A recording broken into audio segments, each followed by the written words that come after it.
School Days According to Humphrey, Chapter 3. Rules, rules, rules. Usually I enjoy a nice morning nap, but there was so much going on that morning, I didn't have time to settle in for a doze until the strange students left for recess. But my nap didn't last long because when the students returned, I heard Mrs. Brisbane talking and she sounded worried.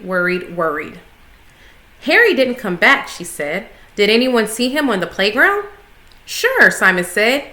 We shot some hoops. What happened to him? She asked. Simon shrugged. I don't know. Mrs. Brisbane frowned. I may have to send someone to look for him. I'll find him, said Holly, waving her hand. Send me. Just then the door opened and Mrs. Wright, the physical education teacher, entered, pulling Harry along with her. Mrs. Brisbane, I believe Harry is your student, she said. I found him on the playground loitering. Loitering? That was a new word to me. I wish I had a dictionary in my cage. Then Mrs. Wright added, when the bell rings, students should not dawdle. Dawdle? That was a funny word too.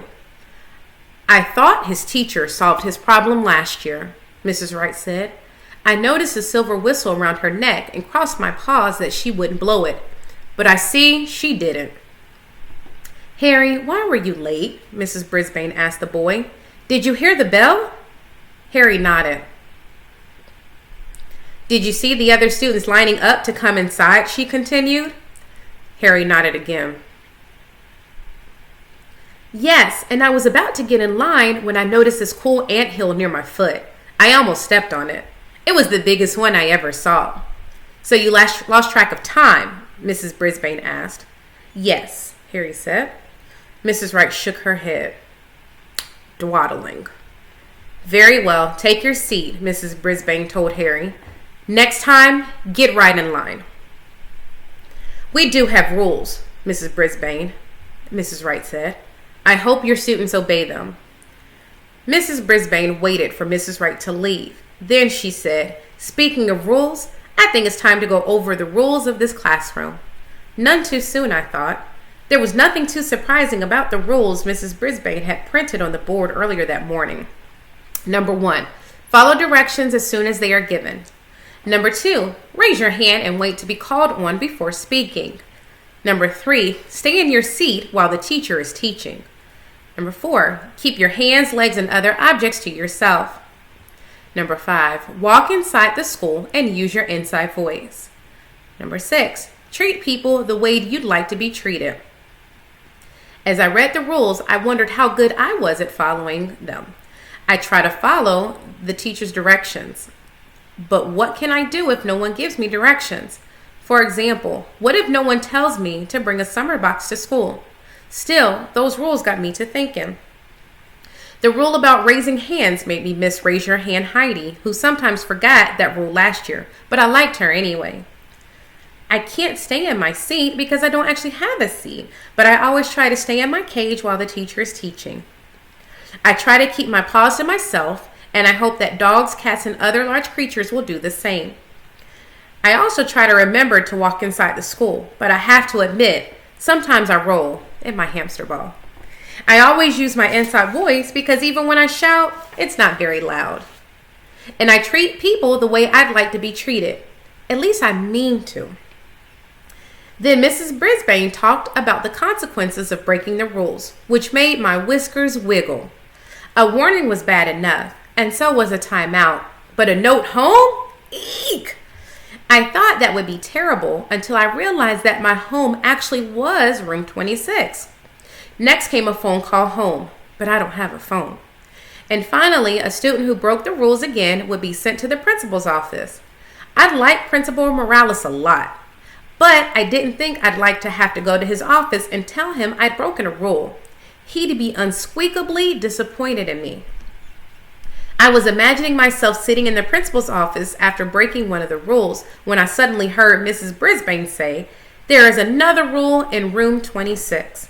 All students must treat Humphrey and Og with the greatest respect. My ears perked up. Did you hear that, Og? I squeaked. She's talking about us. Boing, boing. Og splashed around in his tank, which made the strange children laugh. Mrs. Brisbane explained that the students would get to take turns bringing me home for the weekend, but first they'd have to learn to take care of me. And while Og stayed in the classroom on weekends because he didn't need to be fed as often as I did, they would learn to take care of him as well. Then the teacher gathered the new group around my cage and put on some gloves so she could show them how to clean my cage. "Who wants to hold Humphrey?" she asked.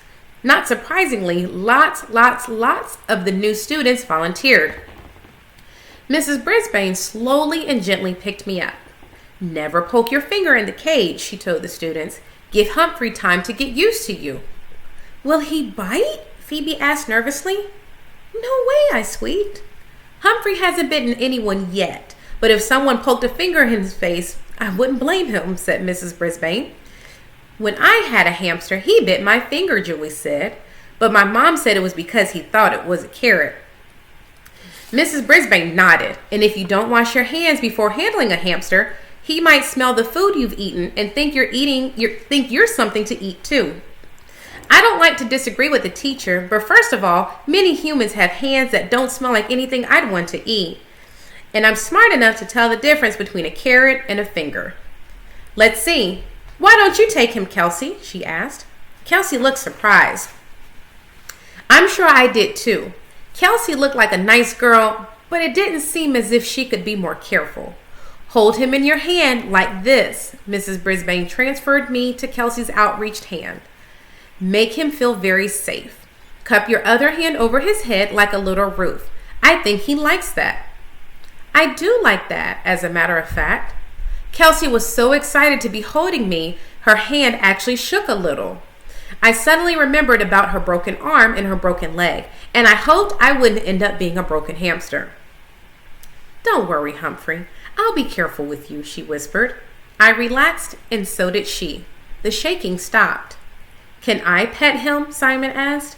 "Gently," Mrs. Brisbane told him. He stroked my back with his fingers. It felt unspeakably nice. Then Mrs. Brisbane got busy cleaning my cage. She took everything out, even my water bottle, and put it all in a big bucket of soapy water. Luckily, my mirror is firmly attached to my cage and it stayed, as well as my notebook hiding behind it. Next, she took a brush and brushed everything clean. After that, she took all the soft, papery bedding out of my cage. "What's that?" Holly asked, pointing to a corner. "That's Humphrey's bathroom area," Mrs. Brisbane replied. "Those are his droppings." "His poo?" Thomas's eyes opened wide with surprise. Mrs. Brisbane nodded. "Ew, poo," Thomas said. Everybody giggled. Then all of the kids started chanting, "Ew, poo, ew, poo," in a very rude way. Mrs. Brisbane shushed them. "Come on, it's perfectly natural." "Perfectly natural," I repeated. "Besides, where else am I supposed to go?" "May I hold Humphrey?" Rosie asked. I already know how to hold a guinea pig. Mrs. Brisbane carefully moved me from Kelsey's palm to Rosie's. Her hand didn't shake one bit. Next, the teacher scrubbed the bottom and sides of my cage until they were unsqueakably clean. She let helpful Holly and just Joey put new bedding in my cage, while Phoebe filled my water bottle and Paul F. put fresh Nutri-Nibbles in my feeder. Yum! Paul G. put my wheel back in and made sure it was spinning properly, while Harry and Thomas put everything else back in place. "It looks and smells a lot better now, Humphrey," Mrs. Brisbane said as she gently carried me from Rosie's hand back to the cage. "Check it out." I hopped on that shiny clean wheel and gave it all I have. "Look at Humphrey go," Thomas T. True cried out. "He must be going 1,000,000 miles an hour." "He couldn't be going 1,000,000 miles an hour. He'd break the sound barrier at 768 miles. And I don't hear a sonic boom," Small Paul said. I was impressed, but I have to admit, I felt as if I was going 1,000,000 miles an hour. "I guess Thomas was just exaggerating a little," Mrs. Brisbane said. "Thomas exaggerates a lot," Small Paul said. "Now, students, no bickering," Mrs. Brisbane told them. "Let's go back to our places." I hopped off my wheel and settled down in that lovely fresh bedding. Phoebe raised her hand. and Mrs. Brisbane called on her. "Did you say we all get to take Humphrey home?" "At one time or another, yes," was the answer. Phoebe's face lit up. "If you don't get a turn right away, don't worry," the teacher continued. "You'll get him eventually, as long as your parents sign a permission form. After all, families don't always have time for a hamster on the weekend." Phoebe's smile faded away, but I think I was the only one who noticed. I was the one smiling when Mrs. Brisbane asked the students who'd like to take me home, and every single hand went up. Maybe these new humans weren't quite as strange as I thought. Later, Mrs. Brisbane rearranged the seating in the classroom. First, she had everyone take their belongings to the sides of the room. Then she told each student where to sit. There were a few groans, but mostly the kids settled down without complaint until Mrs. Brisbane went back to teaching and made some notes on the board.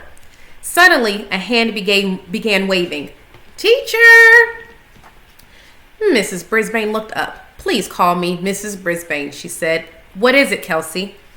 "I can't see with him there." She pointed to tall Paul, who was sitting directly in front of her. I could imagine it would be hard to see with Paul G blocking her view. "My mistake," Mrs. Brisbane said. "I must have gotten the Pauls mixed up. Paul Green, could you switch places with Paul Fletcher?" "Okay." Tall Paul gathered his belongings and moved toward the side of the room. Small Paul picked up his notebook and backpack and moved toward the front of the room. He wouldn't block anyone's view. Somewhere in the middle, they almost walked right into each other. "Watch out," I squeaked. Everybody laughed except the two Pauls. They carefully avoided walking into each other, and I noticed that they also avoided looking at each other. "Now can you see, Kelsey?" Mrs. Brisbane asked. "I can see fine," Kelsey answered. Mrs. Brisbane continued with the lesson, but I couldn't concentrate. I was watching the two Pauls staring down at their desks. I was glad when the school bell rang at the end of the day, and only Mrs. Brisbane, Og, and I were left in the room. Whew! It had been a tiring day. Like most hamsters, I sleep more during the day than at night, but with so much going on, I hadn't gotten much napping done. But there was no time to sleep now. I needed time to myself to try and figure things out. I was deep in thought when I heard a familiar, friendly voice. "I survived," the voice said. "Congratulations," Mrs. Brisbane replied. I scampered up to a tree branch near the top of my cage as one of my favorite humans, Miss Mack, entered the room. Miss Mack was beautiful. Miss Mack was sweet. Miss Mack was amazing. If it hadn't been for Miss Mack, I would probably still be living at boring old Petorama, hoping that someone would give me a real home. Miss Mack found me there and brought me to room 26. Then she went to Brazil for a while, and I had to learn to live with Mrs. Brisbane. I wasn't too sure about her at first, but she turned out to be a great teacher. Now, Miss Mack was back. But where had she been all day? She sank into a chair next to Mrs. Brisbane's desk. "I have a lot to learn," she said. "You'll be fine," Mrs. Brisbane assured her, "but first grade isn't easy." So that's where Mrs. Mack was. She was teaching first grade at Longfellow School. "It's exciting, but there's so much to teach them," Miss Mack continued. "I wish I had Humphrey and Og to help." She glanced over our way and waved. "Hi, guys," she said. "Hi, Miss Mack. You'll be great at first grade. Mark my words," I squeaked in encouragement while Og splashed loudly in his tank. "How did your day go?" Miss Mack asked Mrs. Brisbane. "I think it will be a good year," Mrs. Brisbane said. "Want to grab a cup of coffee?" "Would I?" Miss Mack answered. While Mrs. Brisbane gathered up her things, Miss Mack came over to see Og and me. She leaned down close to my cage, and I saw her big, happy smile and her sparkling eyes. She smelled of apples. "Maybe I can borrow you once in a while," she whispered. "I hope so," I whispered back. But unfortunately, I know all she heard was a very soft squeak. Then Og and I were left alone, left to think over the strange happenings of the first day of school. "Thomas does exaggerate," I said to my neighbor. "I think that fish story was a tall tale." "Boing," he answered. "Phoebe is very forgetful, but Holly is very, very, very helpful," I added. "Boing," he agreed again. "I wonder why Harry can't hurry up. I said after a little more thinking. Boing, boing, my friend replied. But I don't have time to worry about these strange students, I continued, because I'm busy worrying about what happened to my real friends from room 26, the ones from last year. I was silent for a few seconds, and then I squeaked what was really on my mind. Am I ever going to see them again? Humphrey's rules of school. Treat hamsters the way you'd like to be treated, which includes telling them where their friends have gone.